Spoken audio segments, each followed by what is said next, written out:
Hi everyone, I am Nicolette and today I'm going to give you a training session related to project reporting, payments and audit, everything within the framework of the LIPARI program. Okay, let's start with the project reporting. Several H2020 projects have two reporting. The first one is what we call an internal reporting, and it is organized by the project coordinator in order to monitor the work, achieve, and assess the use of resources. The frequency is usually every year. And then there is another reporting which is mandatory and organized by the European Commission, which has two forms. We can see that there is a continuous reporting and a periodic reporting. Today I'm going to give you more detail on the reporting organized by the European Commission.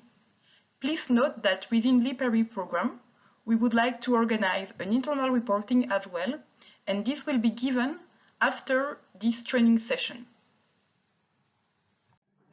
Let's now focus on the EC continuous reporting.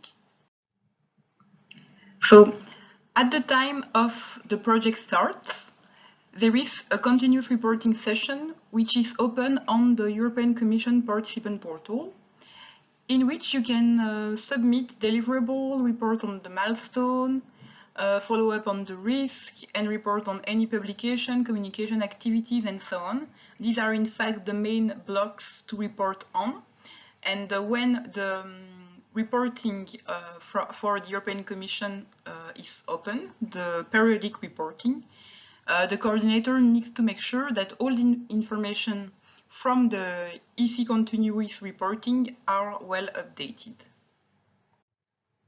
Here you can see a slide on the project continuous reporting for LIPARI, in fact, and you can see the deliverable block here. I want to emphasize on the fact that the LIPARI has a lot of deliverable to submit, so we will need to make a lot of effort to follow them up and also to assess the delay, the changes, and so on. So for this reason, the coordinator has implemented a platform that you must be familiar with now. And this platform is the FLEXX, which is composed by a workflow. And I would like to take the opportunity of this training session to remind you about it and how it looks like. You can see it in the slide that the FLEXX workflow has all the deliverables listed there. And this is the tool that we are using in order to implement a quality assurance process within the program. This process is the following. So any author of a report will be reminded 2 months before the deadline of the report. So it needs to, when it is ready, it needs to upload the deliverable on the workflow, and then the work package leader will be notified, and he will have two choices, either validate or reject.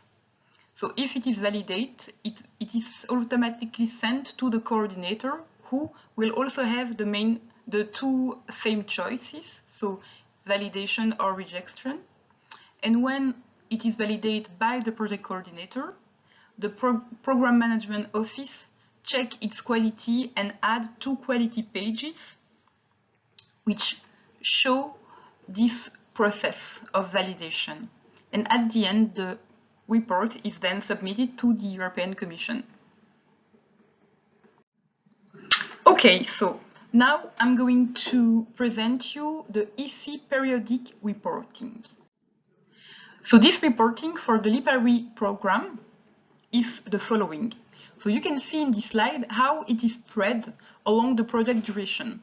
As you know, LIPARI has 60 months. So these 60 months are divided into mainly 18 periodic reports. So at the end of each periodic report, we need to submit a report to the European Commission. So the first periodic report will be ending on March next year. So we will have 60 days to submit the report. And this will be all the time the same. So the three first periodic reports have 18 months duration, and then the last one has 9 months duration. So when we submit a report at the end of any specific period, the European Commission will approve or ask mainly for revision. And if a revision is requested by the European Commission, the payment is suspended. So the periodic report is divided into several blocks. Mainly, we need to submit a technical report and a financial report. The technical report has two parts, which is the part A and the part B. Please note that LGI and DSI as coordinator will make sure to coordinate the overall process of reporting. So, what is the technical report? As I was saying, the technical report has two parts, the part A and the part B. The part A is mainly what we need to report on within the continuous reporting phase. So the block of information are the same. I'm going to give you some detail on the most common one for any classical project. So in the slide, you can see on the top that there are several blocks. The first is the summary for publication. So here we will need to write a summary for a large audience because it's going to be published by the European Commission. So no confidential information should be written there. And we can also add a photo in order to make it more lively. And then we have the deliverable and the milestone to report. So we can take the opportunity to explain any delay or any comment here. Then we have also the critical risks. So here, the risk that we have written in the grant agreement will be automatically displayed. So we need to update the risk and to say if we have had to implement any mitigation measure if the risk occur during the period mentioned, or we can also add any unforeseen risk that we have faced during the project implementation. We also need to report on the publication, so to list them. And there is also an information regarding the SME impact. So here the idea is to, only for the SME of the project, to give some number which will be used by European Commission to really understand what are the impact of the European project on the SME. And then there is also some indicator regarding the gender and some indicator also on the dissemination and communication. So these are the most classical blocks to report on for the for the technical reporting part A. Then the part B is form given by the European Commission that we need to upload as a PDF on the system. So this form has several parts, but mainly the idea in this form will be to explain by work packages all the work that have been carried out within the period mentioned. And also there is a specific session to explain any deviation that have occurred in terms of activity, so the task, but also in terms of the use of the resources, so meaning the budget. I would like to emphasize on the fact that this section, will be used to explain all the budget deviation which didn't led us to any amendment. And in order to fulfill this task, the coordinator and the pillar manager will be the main contact point to ensure that we receive all the information from each partner. And we will be, of course, relying on the work package leaders, since the idea is really to report on each work implemented within each work packages of the project. So now let's go to the financial reporting. Okay, so the financial reporting is to be performed by each partner individually. So the coordinator cannot do it on behalf of the partner because it is individual financial statements. So it must cover the project activity occurred during the concerned period. Instead of activity, I would say expenses. And an explanation of the use of resources and any unforeseen subcontracting must be also included in the deviation section that I was explaining in the previous slide. So some advices regarding this task. So each partner needs really to make sure that all the time spent on the project is well recorded with timesheet or any other tools, online tool for example, that really report on the time spent on the project. So you also need to make sure that you have all the supporting documentation which give proof that you have spent money and time on the project. So if you have any budget deviation, please inform the pillar manager so that the coordinator will also be informed and we will inform the project officer. So as I was saying, so we need also to explain any deviation on the report.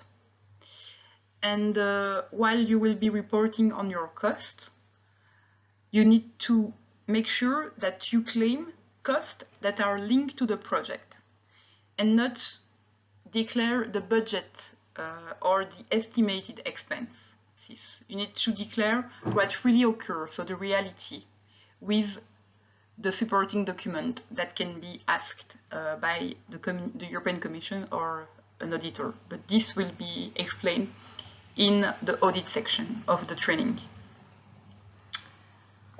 So the coordinator will also be checking the financial statement data of all the partners to ensure that the information is consistent, and then we will ask you to submit the financial report.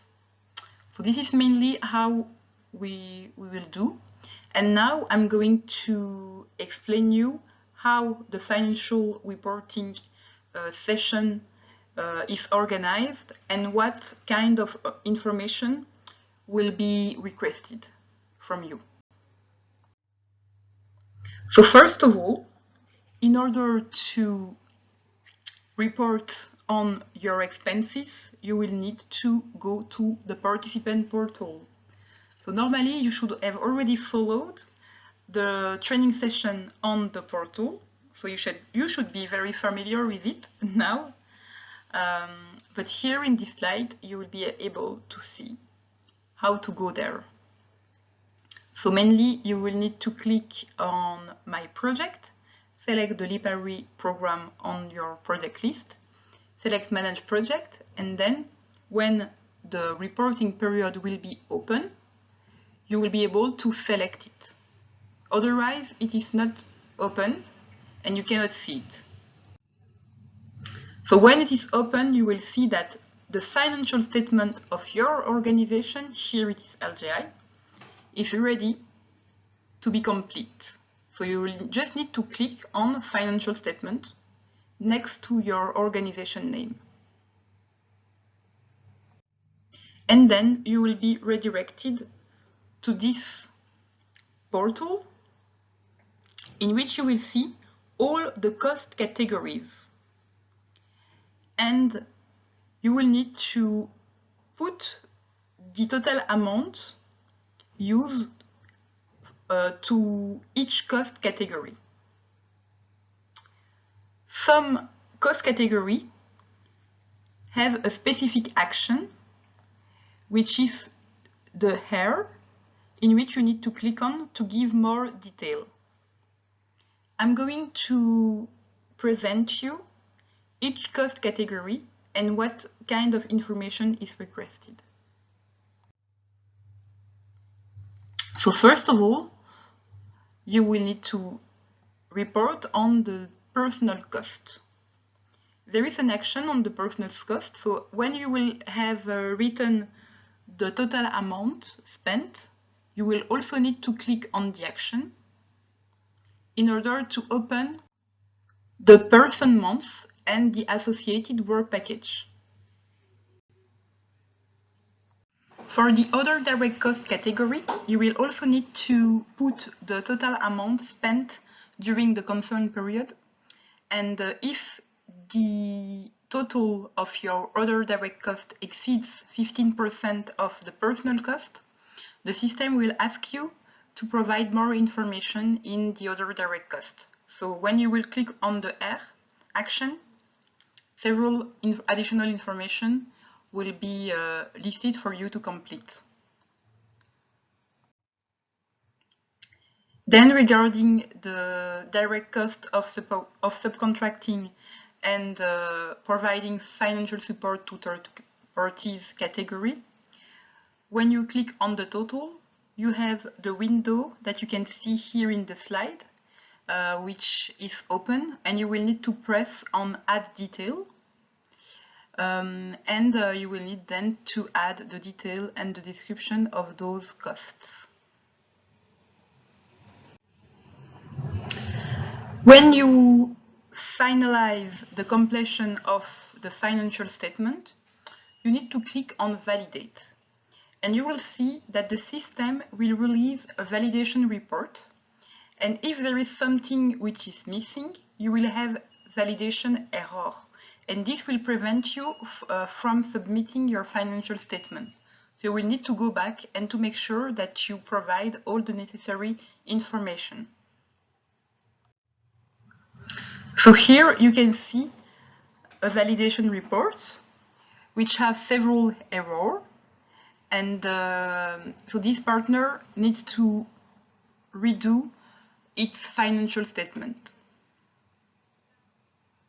But if you have a validation report without any error, you will be able to implement the next step that you will see now.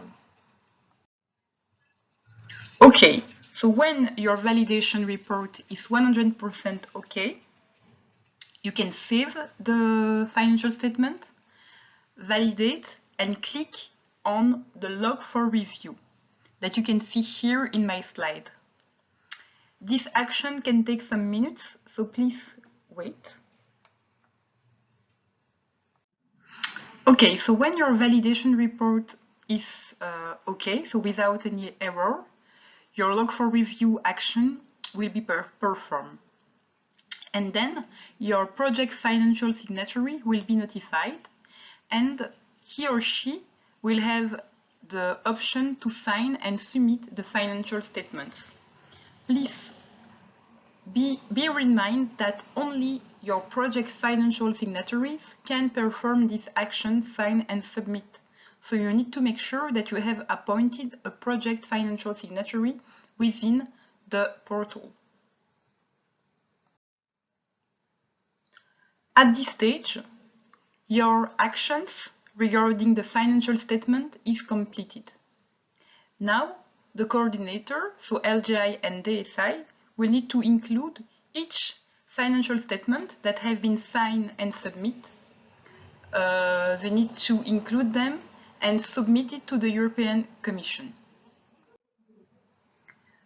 So how we will do that? So here you can see that we will be able to see that all the financial statements are listed and are sent to the coordinator. If it has not been sent, a draft mention will be written. So when all the financial statements are sent to the coordinator can add them to the report for the submission to the European Commission. Here you can see that we will need to include them. Once all the elements of the periodic report are approved, so all the financial statements and the technical report, the coordinator can then submit everything to the European Commission. Okay, so at this stage, the periodic report is submitted, and I would like to also let you know that if you have a currency which is not euro, you will need to convert your cost in euro. And for doing that, you can check the European Central Bank website, which is indicated in this slide, in order to check the daily exchange rate.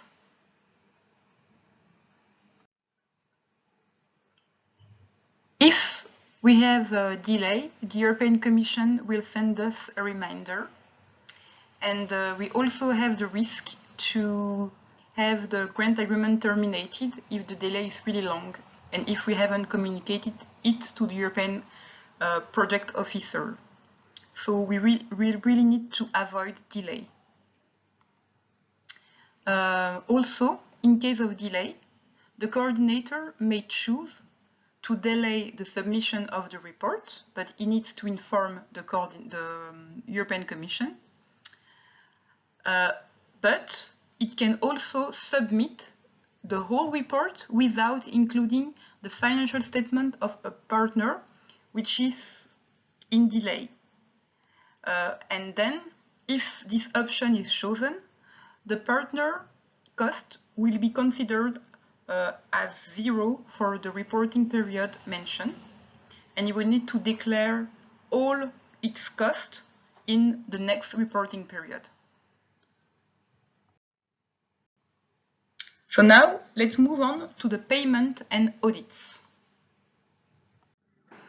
So you must know that the total EC funding will be paid to the coordinator within several payments. So there is a pre-financing, which is given at the very beginning of the project, and then we will have also interim payments that are given after the submission of each periodic report. And then at the end we have the payment of the balance, so it's the final payment, which will include the guarantee fund, which needs to be which is kept by the European Commission until the end of the project, since it is a guarantee. So the pre-financing is the first payment that the coordinator receives from the European Commission, and the coordinator must distribute this payment to the beneficiary without unjustified delay. Then we will have several interim payments whose amount depend on the cost claimed by each partner within their financial statement, and it's also depend on the pre-financing already received. We have the payment of the balance, which is paid 90 days after the final report submission. And as you may understand now, the cash flow is decreasing throughout the project duration. So we receive at the very beginning a lot of liquidity, and then it decreases. So there is then a liquidity risk for some partner that we need to be aware of. The guarantee fund is going to be given by the European Commission together with the payment of the balance, so after the submission of the final report, so at the end of the project. And its objective is to cover the risk of non-recovery of sums due to the European Commission. And it represents 5% of the maximum grant amount fixed in the grant agreement. In LIPARI, you can see that we have started with the pre-financing distribution.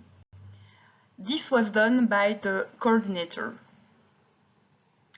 And then the next step will be the distribution of the interim payments. So after the reception of the payment from the European Commission. And this payment will be given when each periodic report will be approved, and their amount will depend on the cost that you will be claiming. Please note that in LIPARI, we have kept an amount of the pre-financing, and this will be released when we will reach the interim payment. However, in the consortium agreement, we mentioned that if a partner needs to have the other part of its pre-financing sooner, it needs to explain it to its work package leader so that the coordinator will be informed afterwards. I also want to draw your attention on the fact that only 85% of the EC requesting funding is distributing during the project lifetime. The rest is given to you at the end of the project after the validation of the final report by the European Commission. So let's move on to the review and audits. The European Commission may carry out several control processes. It can check the proper implementation of the project by assessing the deliverable, the reports, etc. By reviewing the project. In this way, we will be invited to present the project and reviewer will give us some feedback. The European Commission can also investigate any potential fraud, and it can also implement audits. So the review. Regular review are set in the grant agreement by the European Commission. So they are usually done by independent experts, and it can take place in Brussels or at the partner premises or remotely. So we will need to organize that with the European Commission when we will be invited to a review. At the end of a review report will be given to the project partner, and we will be able to give an answer to this report.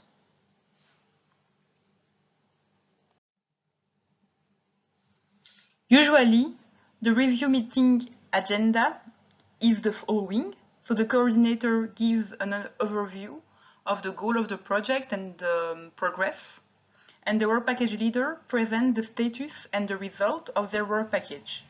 Then a Q&A session is taking place with the expert, and the cost of the review can be charged to the project. And in fact, in LIPARI, we foresaw this, and we have indicated a budget for traveling for the review.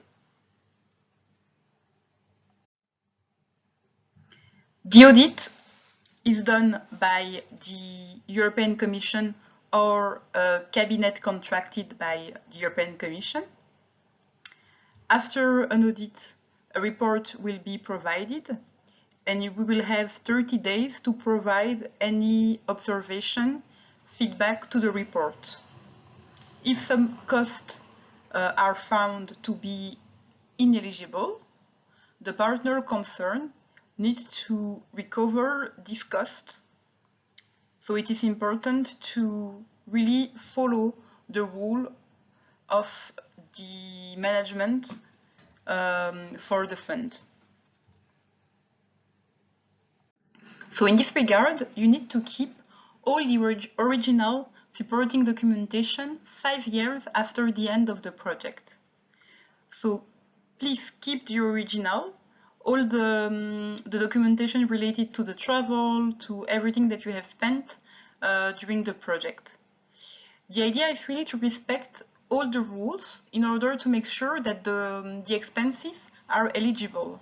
So for instance, for the subcontractor, if you have selected one, please make sure that you have implemented a transparent binding procedure. So you need to respect the rule established by your national authorities or the usual practice of your company. This is really important, since I guess you have understood that there is a risk of non-acceptance of your cost. The training session on project reporting, payments, and audit is now over. I hope you received useful information. Please stay in touch with us because we will organize 2 live Q&A sessions, one in French and one in English, and it will be the opportunity for you to raise any question. Thank you. Bye-bye.